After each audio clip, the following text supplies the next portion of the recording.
दोस्तों अभी आप सबको हम बता देते कि रोशन रॉय का एक बहुत बड़ा गाना आ रहा है। तो अभी आप सब चकाचक न्यूज देख रहे हैं, आप सब चकाचक न्यूज के सब्सक्राइब लाइक शेयर करें। आप सबको हम बता देते कि रोशन रॉय की न्यू गाना आ रहा है जो अभी आने में टाइम है। इससे पहले आप सबको अपडेट दे देते हैं। ये गाने का टाइटल है दोस्तों दुश्मनमा के खून।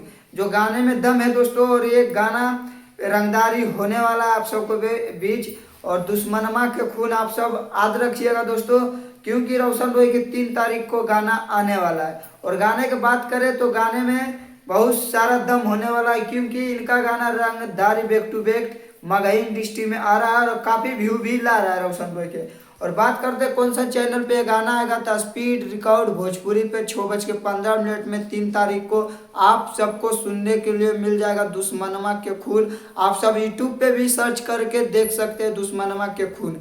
और बाकी बात रोशन रॉय की क्या बोले, रोशन रॉय तो कुछ दिन पहले गए थे खेसारी लाल के चुनाव में दोस्तों प्रचार करने के लिए आरजेडी के तरफ। और बाकी इनका गाना रंगदारी आ रहा है और इनका फिल्म के बारे में भी आप सबको बताया जाएगा चकाचक न्यूज पे। बाकी बात आप सब कमेंट बॉक्स में बताइएगा।